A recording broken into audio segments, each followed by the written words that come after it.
Hello दोस्तों, good morning to all of you. Welcome back to my YouTube channel GK scholar. So friends, GK scholar पर आप सभी का बहुत बहुत स्वागत है।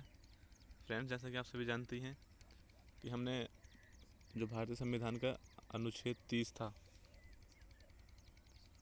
30 से लेकर हमने जो आर्टिकल कराए थे आपको 51 तक, और आपने वीडियो हमारी नहीं देखी है तो हमने संविधान की वीडियो पार्ट 3 हमने अपलोड किया था। वहाँ पर हमने आपको बताया था कि RTE के बारे में, कि RTE क्या है। हमने उसमें संविधान का जो अनुच्छेद 51 क्या है, मौलिक कर्तव्य वाला, वो हमने बताया था कि हम इसमें RT जो है, हम इसके बारे में एक वीडियो अलग से बनाने वाले हैं। तो आज उसी के बेस पर है RTE के बारे में, जो संविधान के अनुच्छेद 51 क्या में लिखा हुआ मौलिक कर्तव्य में, कि जो 6 साल से 14 साल तक के बच्चे हैं उनको मुफ्त शिक्षा दिलाना, ठीक है, मुफ्त और अनिवार्य शिक्षा दिलाना उनके माता पिता का ये संरक्षक अधिकार है कि उनको शिक्षा ज़रूर दिलाएं। इसे RTE भी कहते हैं, ठीक है। ये मैंने आपको बता दिया था। तो मैंने कहा था कि हम इस RTE को नेक्स्ट वीडियो में समझ लेंगे कि RTE क्या है।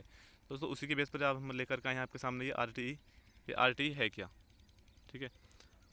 RTE है क्या? तो ये है राइट टू एजुकेशन, यानी शिक्षा का अधिकार अधिनियम 2009, ठीक है दोस्तों। शिक्षा का अधिकार अधिनियम है right to education, right to education है ये, शिक्षा का अधिकार है दोस्तों ये। तो RTE इसी को ही कहते हैं। तो दोस्तों, हम चलिए इसके बारे में विस्तार से पढ़ लेते हैं। दोस्तों, मैं आपको एक बार बता दूं, और आपने अभी तक हमारे चैनल को सब्सक्राइब नहीं किया तो प्लीज़ चैनल को सब्सक्राइब करने के बाद बेल आइकन प्रेस कर लेना, ताकि हम जो भी वीडियो अपलोड करें वो सबसे पहले आपके पास पहुंच सके। चलिए दोस्तों, इस दो में जो आपको क्वेश्चन है ना कराने वाला हूँ, इससे बाहर दोस्तों कुछ नहीं आने वाला, ठीक है दोस्तों। जो मैं आपको ये करा रहा हूँ वीडियो, इससे बाहर आपका कोई भी क्वेश्चन नहीं आने वाला है, ये गारंटी है मेरी, ठीक है। तो दोस्तों, और आपने अभी तक चैनल को सब्सक्राइब नहीं किया तो प्लीज़ चैनल को सब्सक्राइब करने के बाद बेल आइकन प्रेस कर लेना, ठीक है। तो चलिए दोस्तों, शुरू कर लेते हैं आज की वीडियो को। जूम कम करता हूँ मैं, नहीं आपको आप दिख रहा होगा दोस्तों।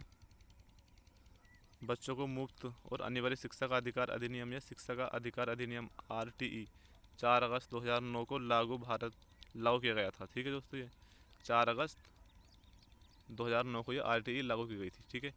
भारत की संसद का एक अधिनियम है जिससे 6 और 6 वर्ष के आयु के जो बच्चे होते हैं उनको मुफ्त और अनिवार्य शिक्षा के महत्व के तौर तरीकों का वर्णन है दोस्तों, ठीक है। जो ये RTE जो है, ये 4 अगस्त 2009 को लागू की गई थी, और ये भारत की संसद का एक अधिनियम भी कहलाता है। इसमें कहा गया था कि 6 और 6 वर्ष के बच्चों के लिए मुफ्त और अनिवार्य शिक्षा के महत्व के तौर तरीकों का वर्णन है दोस्तों इसमें। भारतीय संविधान के अनुच्छेद 21 के तहत भारत में 14, ठीक है, 21 के तहत 1 अप्रैल 2010 को अधिनियम लागू होने पर भारत के हर बच्चे को मौलिक अधिकार बनाने के लिए 135 देशों में से एक बन गया दोस्तों ये, ठीक है दोस्तों। दोस्तों, वीडियो में जो करा रहा हूँ आपको, ये बहुत ही सिंपल क्वेश्चन आने वाले हैं इसमें से, इससे बाहर कुछ नहीं आने वाला जो मैं आपको यहाँ तक करा रहा हूँ, ठीक है। तो वीडियो को ध्यान से देखते रहिएगा। वीडियो अच्छी लगती है तो प्लीज़ वीडियो को लाइक करना ना भूलें, और हो सके तो ज़्यादा से ज़्यादा शेयर भी कर दें अपने दोस्तों में, ग्रुप में जो आपसे शेयर भी कर दें, ठीक है। यहाँ तक हो गया दोस्तों। चलिए बढ़ लेते हैं अब आगे। आगे कहता है ये, क्या कहता है आगे दोस्तों, अधिनियम 6 और 14 वर्ष की आयु के बीच शिक्षा को, कलर थोड़ा, ठीक है। हाँ दोस्तों, देखते रहिए कहाँ आपने, ये कहता है यहाँ से दोस्तों, अधिनियम 6 और 14 वर्ष की आयु के बीच जो शिक्षा को प्रत्येक बच्चे का मौलिक अधिकार बनता है ये, ठीक है। ये हर एक बच्चे का मौलिक अधिकार बनता है शिक्षा का, ठीक है। और प्राथमिक विद्यालयों में न्यूनतम मानदंडों को निर्देशित करता है। इसमें सभी निजी स्कूलों को 25% सीटें बच्चों के लिए आरक्षित करने की आवश्यकता है दोस्तों। और सिर्फ जो कॉलेज होते हैं, इसमें 25% जो सीटें होती हैं वो बच्चों के लिए आरक्षित करने की आवश्यकता है, वहाँ पर अनिवार्य है मतलब, ठीक है। चलिए दोस्तों, इसको हम जान सकते हैं सार्वजनिक निजी भागीदारी के हिस्सों के रूप में राज्य द्वारा प्रतिपूरित किया जाए दोस्तों। ये बच्चों को आर्थिक स्थिति या जाति आधारित आरक्षण के आधार पर निजी स्कूलों में प्रवेश दिया जाता है, ठीक है। आप सभी जानते हैं ये। चलिए फिर कहता है, यह सभी गैर मान्यता प्राप्त स्कूलों का अभ्यास से प्रतिबंधित करता है। और बिना दान या कैपिटेशन फोर्स और प्रवेश के लिए बच्चों या माता पिता के सकारात्मक का प्रावधान नहीं करता। ठीक है दोस्तों, वीडियो को बहुत ध्यान से देखते रहिएगा और समझते रहिएगा। तो यहाँ से इससे बाहर आपका एक भी क्वेश्चन नहीं जाने वाला जो मैं आपको आज कराने वाला हूँ। ये बहुत सिंपल वीडियो होने वाली है और ध्यान से देखते रहिएगा इसको। ठीक है दोस्तों, चलिए फिर देख लेते हैं आगे कहता है। अधिनियम यह भी प्रदान करता है कि प्रारंभिक शिक्षा पूरी होने तक किसी भी बच्चे को वापस बोर्ड में उत्तीर्ण या निष्कासित नहीं किया जाएगा। दोस्तों ये बहुत ज़रूरी बात है, ये भी आपको समझ लेना है। यहाँ से स्कूल ड्रॉप आउट के विशेष प्रशिक्षण के लिए, ठीक है दोस्तों, उन्हें समान उम्र के छात्रों के बराबर लाने का भी प्रावधान है। दोस्तों ये प्रावधान भी बहुत इंपॉर्टेंट है, इसको आपको ध्यान कर लेना है। यहाँ से क्वेश्चन बन जाता है कभी कभी। ठीक है, आरटीई अधिनियम में सर्वेक्षण की आवश्यकता होती है जो सभी पड़ोस की निगरानी करेगा, शिक्षा की आवश्यकता वाले बच्चों की पहचान करेगा और इसे प्रदान करने के लिए सुविधाएं स्थापित करेगा। भारत के लिए विश्व बैंक के शिक्षा विशेषज्ञ सैम कॉर्ल, दोस्तों यहाँ से मैं बार रिपीट करता हूँ, यहाँ से आपको दोबारा यहाँ से क्वेश्चन बनता है दोस्तों, बहुत इंपॉर्टेंट है ये। भारत के लिए विश्व बैंक के शिक्षा विशेषज्ञ जो हैं सैम कॉर्लस ने देखा। ठीक है, ये क्वेश्चन बन जाता है, किसने देखा? सैम कॉर्लसन ने देखा। आरटीई अधिनियम दुनिया का पहला कानून है दोस्तों। आरटीई जो अधिनियम है, आरटीई ये दुनिया का पहला ऐसा कानून है जो सरकार पर नामांकन उपस्थिति और पूर्णता सुनिश्चित करने की जिम्मेदारी डालता है। दोस्तों ये दुनिया का पहला ऐसा जो है कानून है जो सरकार पर नामांकन उपस्थित और पूरी तरह सुनिश्चित करने की जिम्मेदारी डालता है। इसमें कहता है बच्चों को भेजने के लिए माता पिता की जिम्मेदारी है अमेरिका और अन्य देशों के स्कूल के लिए। ठीक है दोस्तों, यहाँ तक किसी कोई दिक्कत हो तो चलिए दोस्तों जल्दी में कमेंट करके बताइए, किसी को दिक्कत हो तो जल्दी। नहीं है, चलिए फिर पढ़ लेते हैं। आगे कहता है 18 वर्ष की आयु तक विकलांग व्यक्ति को की शिक्षा का अधिकार एक अलग कानून के तहत रखा गया है। दोस्तों जो 18 वर्ष की आयु तक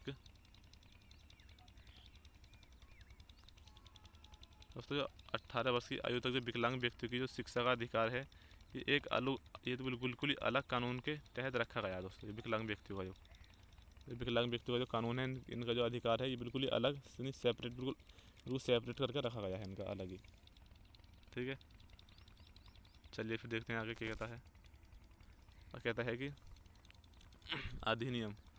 अधिनियम में स्कूल के बुनियादी ढांचे, शिक्षक छात्र अनुपात और संकाय में सुधार के बारे में कई अन्य प्रावधान किए गए हैं। दोस्तों ये यहाँ पर भी बहुत सारे अन्य प्रावधान किए गए हैं। भारतीय संविधान में शिक्षा एक समवर्ती मुद्दा है। सभी को पता है, ये पूछ सकता है कि भारतीय संविधान में शिक्षा कैसा मुद्दा है, तो आपका आंसर होना चाहिए दोस्तों समवर्ती मुद्दा है। ये कैसा मुद्दा कैसा है, ये मुद्दा कैसा है दोस्तों? समवर्ती। Very good. और केंद्र और राज्य दोनों इस मुद्दे पर कानून बना सकते हैं।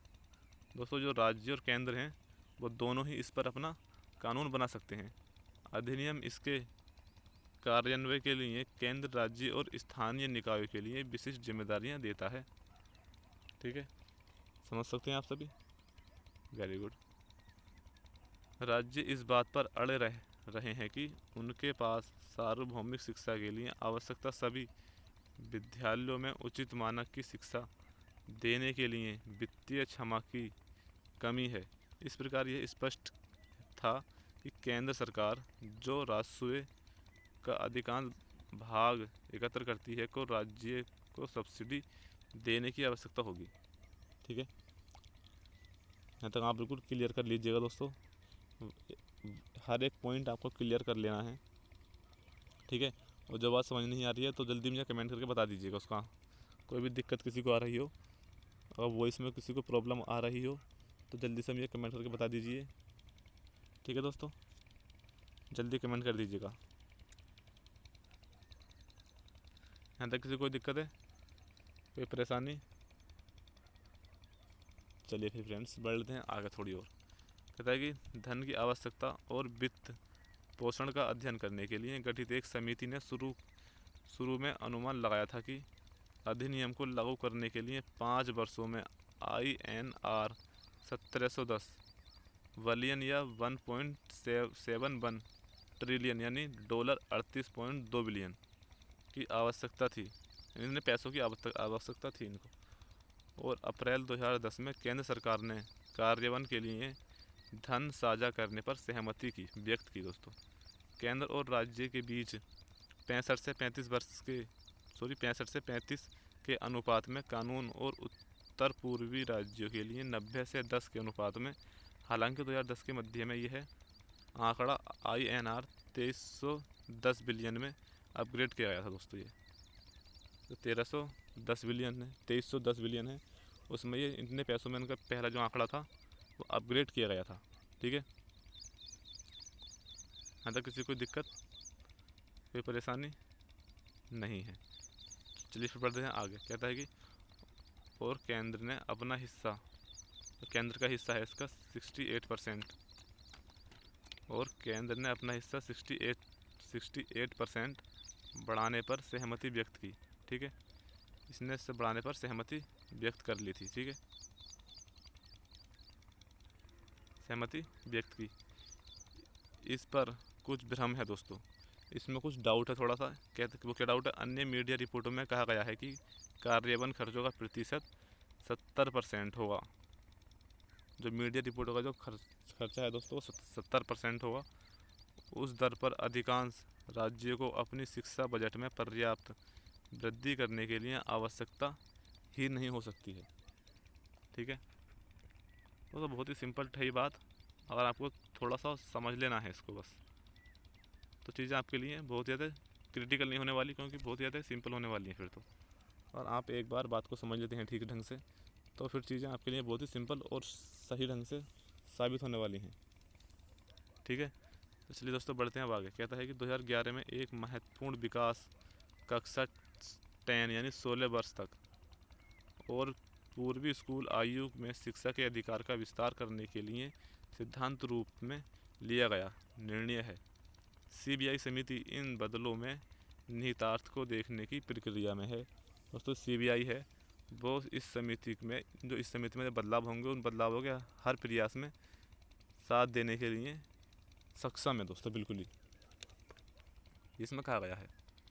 ठीक है, आगे कहता है कि मानव संसाधन विकास मंत्रालय ने अधिनियम के कार्यान्वयन के लिए एक उच्च स्तरीय यानी 14 सदस्यीय राष्ट्रीय सलाहकार परिषद NAC की स्थापना की दोस्तों।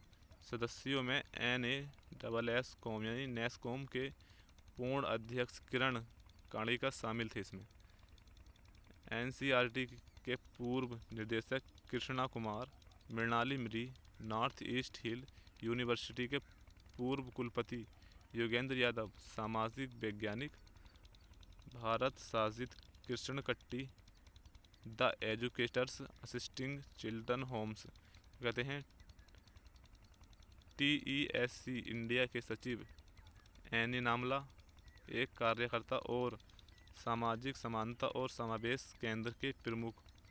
ठीक है, प्रमुख और ओबे बैकर अहमद मुस्लिम एजुकेशनल सोसाइटी से थे, जो केरल के उपाध्यक्ष। ठीक है, केरल के उपाध्यक्ष। अधिनियम के कार्यान्वयन की स्थिति पर एक रिपोर्ट मानव संसाधन विकास मंत्रालय द्वारा अधिनियम की 1 वर्ष की वर्षगांठ पर जारी की गई थी। रिपोर्ट में माना गया है कि 14 आयु वर्ग के 8.1 मिलियन जो बच्चे हैं उनको स्कूल से बाहर रहते हैं, और देश भर में इतने शिक्षकों की कमी है। कितने की? 5,08,000 शिक्षकों की कमी है। देश में प्रमुख शिक्षा नेटवर्क का प्रतिनिधित्व करने वाले RTE फॉर्म की एक छाया रिपोर्ट हालांकि निष्कर्षों को चुनौती देते हुए बताती है कि कई बहुत सारे महत्वपूर्ण प्रतिबद्धताएं हैं अनुसूची के पीछे गिर रही हैं। भारत के सर्वोच्च न्यायालय में भी पूर्वोत्तर में अधिनियम के कार्यान्वयन की मांग करने के लिए हस्तक्षेप किया गया है दोस्तों। यहाँ पर जो हस्तक्षेप है यहाँ पे किया गया है। इसने सरकारी और सरकारी सहायता प्राप्त स्कूलों में शिक्षकों के बीच वेतन समानता सुनिश्चित करने के लिए कानूनी अधिकार भी प्रदान किया है। ठीक है, इसे भी प्रदान कर दिया है दोस्तों, यहाँ पे किया गया है। हरियाणा सरकार ने राज्य में शिक्षा के अधिकार अधिनियम के कार्यान्वयन के प्रभावी कार्यान्वयन और सतत निगरानी के लिए ब्लॉक प्रारंभिक शिक्षा अधिकारियों, सह ब्लॉक संसाधनों समन्वयों, वयस्कों कम BRC के कर्तव्यों और जिम्मेदारियों को सौंपा है दोस्तों। जो हरियाणा सरकार है उसने ये कर दिया है, उसने उसको सौंप दिया है। ठीक है, यह बताया गया है कि RT अधिनियम नया नहीं है दोस्तों, ये बिल्कुल क्लियर कर दिया गया है कि RT जो अधिनियम है नया नहीं है। अधिनियम में सार्वभौमिक वयस्क मताधिकार का विरोध किया गया था, क्योंकि अधिकांश आबादी निडर थी। भारत में संविधान में अनुच्छेद 45 को एक अधिनियम के रूप में स्थापित किया गया था दोस्तों। ये जो भारत संविधान का अनुच्छेद 45 है उसके अधिनियम के रूप में इसको स्थापित किया गया है। आगे कहता है, राज्य इस संविधान के प्रारंभ से 10 वर्ष की अवधि के भीतर सभी बच्चों को मुफ्त और अनिवार्य शिक्षा के लिए जब तक वे 14 वर्ष की आयु पूरी नहीं कर लेते दोस्तों। जैसे कि मैंने आपको शुरू में स्टार्टिंग में बताया था कि जो 6 वर्ष से 14 वर्ष तक की आयु के बच्चे हैं उनको मुफ्त और अनिवार्य शिक्षा के प्रावधानों के बारे में दोस्तों बता दिया गया है। तो उसी से फिर यहाँ पर ये आपको रिपीट करता है कि मुफ्त और अनिवार्य शिक्षा के लिए जब तक वे 14 वर्ष तक की आयु पूरी नहीं कर लेते दोस्तों। 6 वर्ष से 14 वर्ष तक की आयु जब तक पूरी नहीं करते तब तक उनको मुफ्त शिक्षा मिलती रहेगी। ठीक है, प्रदान करने के लिए प्रयास करेंगे दोस्तों। ठीक है, जैसा कि आगे देखते हैं, जैसा कि उस समय सीमा को कई दशक पहले पारित किया जाना था।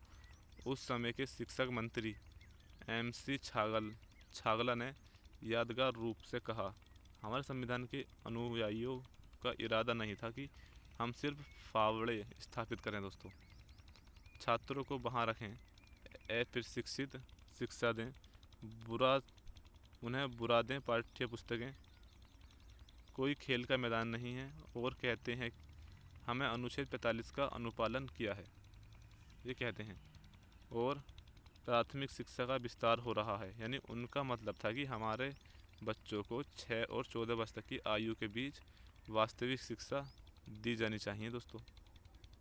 समझ सकते हैं आप जैसे भी। वेरी गुड दोस्तों। MSc छागला 1964, तो इसके बाद थोड़ा जान लेते हैं हम ये है क्या।